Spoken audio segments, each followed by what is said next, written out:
Right. And Assam, I hear that you are going to be giving us a glimpse into the future of Microsoft data centers. Is that correct? I sure am. Thank you very much, Christina. So, Microsoft is committed to creating a net zero impact for carbon, water, waste, and ecosystems for our data centers. How are they doing this? So, we're going to be joined by somebody who knows the answer to that. Please welcome Brian Janus. Hey, Sam. Thanks for having me this morning.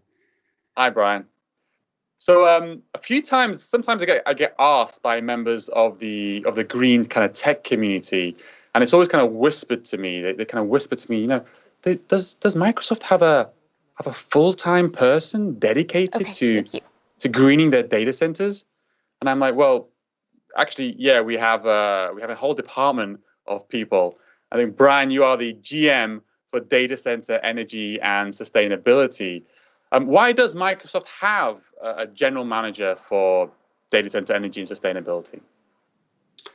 Now, well, several years ago we didn't. As we started on our cloud journey, it became clear that energy and then the overall environmental impacts of our cloud infrastructure was going to be a significant issue for the company. So when I joined about 8.5 years ago, it was to, in essence, start this team and build up this muscle so that we could grow the cloud at the pace that was required to maintain the growth and demand for the services, but also do it in an environmentally responsible way. That's right, because like 8.5 years ago, the cloud, we all feel the cloud is growing, but like 8.5 years ago, it was really starting to kick off, and especially with Microsoft's involvement at the very least. So what did you do before the 8.5, before you joined Microsoft? What were you doing before then?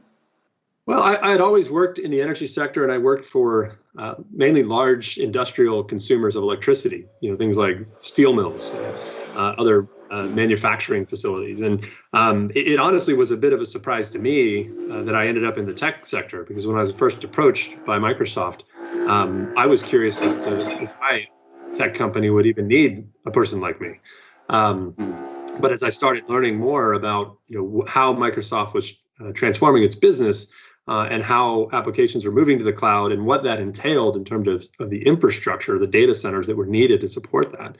I started to see that really the tech companies and the cloud companies were going to be the equivalent of the industrial end users of the 20th century, that we were really going to be the sort of the manufacturing industry in the sense of manufacturing data.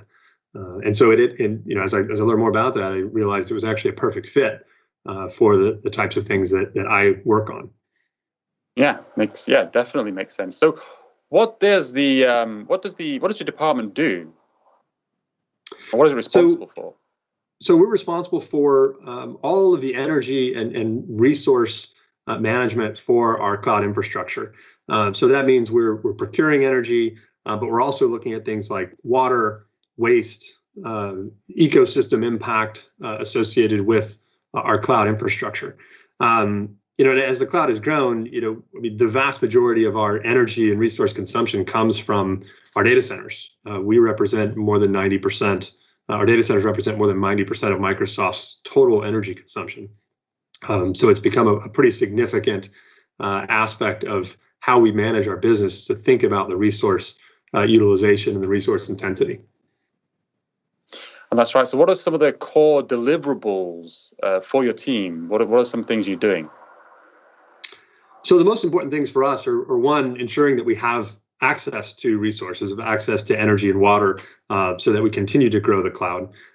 We have to think about the cost of those resources and how we manage this not immaterial expense that we now have.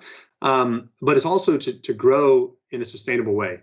To ensure that across all those different aspects around energy, that we're procuring renewable energy, water, that we're thinking about the impact of our impact on the potable water system in the communities we operate. Waste, we have a commitment to net zero waste operations by 2020. And then, of course, the ecosystem. So thinking about, for instance, net positive or net zero deforestation goals that we've established. So thinking about all the different impacts along the way of building out our infrastructure and ensuring that ultimately we have a net positive impact on the planet. And that's like I love the word net positive impact. What does net positive impact actually mean, though? What does that mean for us? Well, back in January, we had an announcement, a carbon announcement, and we committed the company to be carbon negative by 2030, and then by 2050 to actually pay back our entire climate debt, dating back to our founding in 1975. So what that means for us is that, we expect that the use of Microsoft services, our cloud services, will have a positive impact on the planet, in that we will be giving back more than we're actually taking.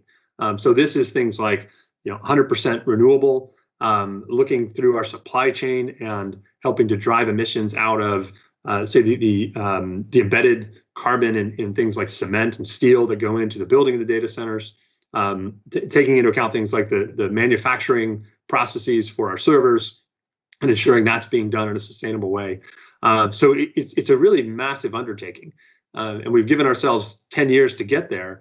But those of us who are on the front lines of this are really running full steam ahead right now to solve these challenges, because they are massive challenges, and they go far beyond just our own operations into our supply chain, which actually represents 75% of our total emissions. Yeah, and I think I remember when we made that announcement, it was a bold mission. It's a big challenge, but we need to step up to this challenge, and then we in fact need a lot of other people to step up this challenge as well.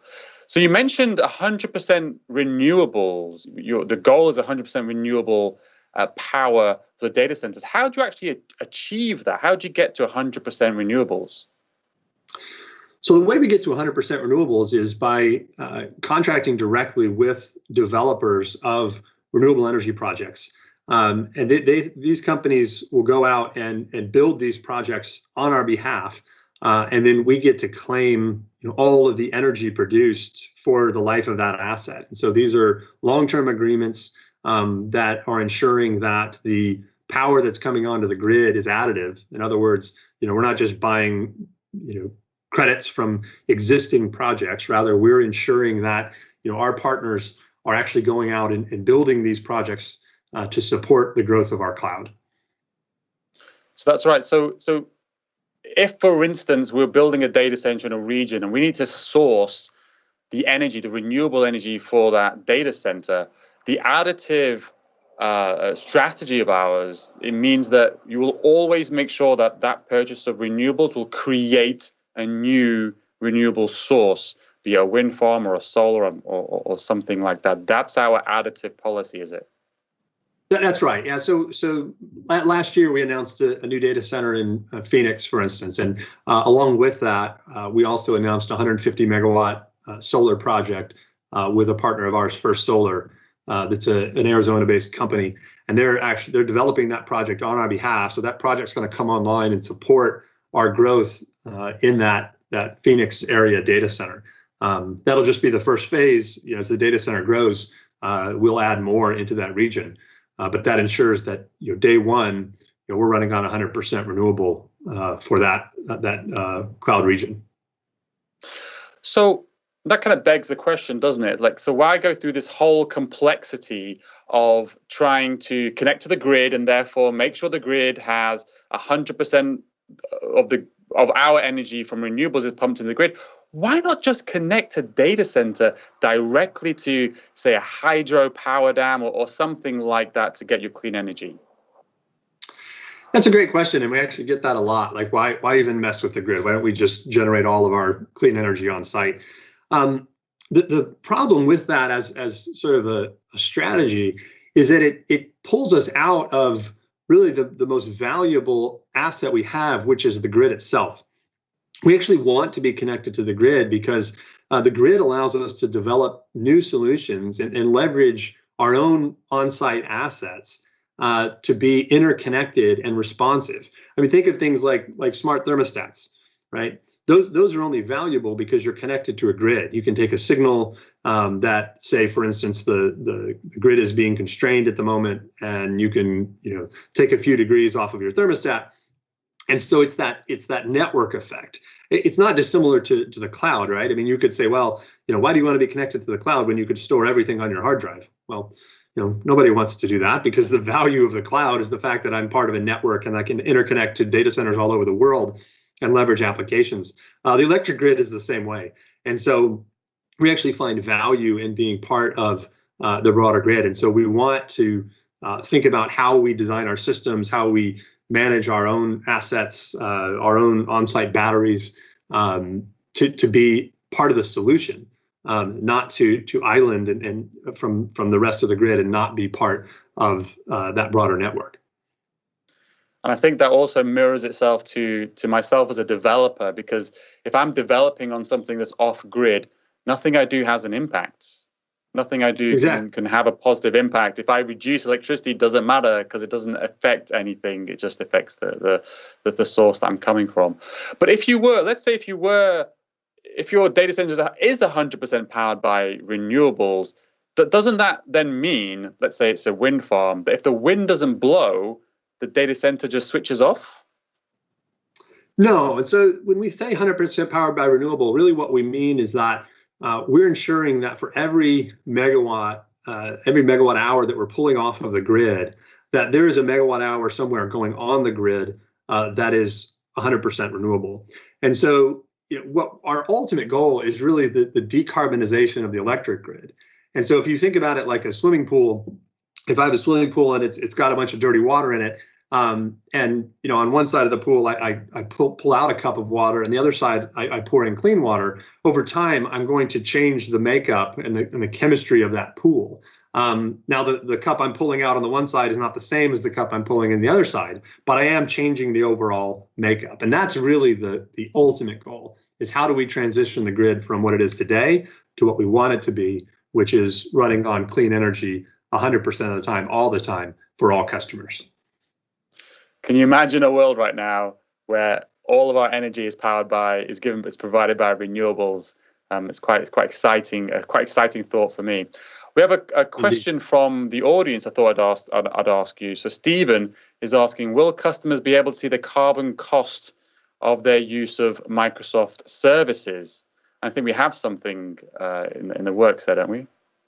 We do, yeah. In fact, as part of our announcement back in January, we released the carbon cloud calculator. So you can actually go in and for any customer, they could be able to go in and see what is the impact of the services that they're using on our cloud, and how does it compare to, for instance, using that in a traditional enterprise environment. So you can see the improvement that you achieve by virtue of being part of Microsoft's cloud. And so that is generally available today. And we're going to continue to build out that tool so that it goes even beyond just your consumption of energy to look at the full supply chain. So that's in the works right now, and that is getting built out and will likely be deployed later this year. Yeah, I remember when that announcement came out. It was a very, very exciting time for me. That was one of the questions I did get asked before, and so we I still believe are the first cloud to ever release something, or attempt to release something like that. So great work. Exactly. So you also, and it's in the interest of transparency, right? We want our customers to understand what we're doing, and so we're very open about the impact that we're having on the environment today, and then how we want to change that, and what are the goals that we've set out. And with the announcement in January, it was very bold, and to be frank, we don't know how we're going to get there entirely for all the things that we committed to. It really was a very bold statement and commitment on behalf of our senior leadership, where they said, hey, this is where we want to go, and we trust all of you to figure this out, and maybe we know 80% of how we're going to get there, but we trust you to figure out the remaining 20. And so it's an exciting time for all of us that get to be part of this. Yeah, and that is how I feel also, being part of Microsoft, being part of these conversations. There is just the question being asked, how are we going to achieve those goals? And there's a mobilization and an energy inside Microsoft where everybody's asking themselves these questions, and we're trying to figure out what that looks like. Thank you so much, Brian, for your time today. It's been really, really interesting to speak to you. Thanks, Sam. Great talking to you. Great talking to you.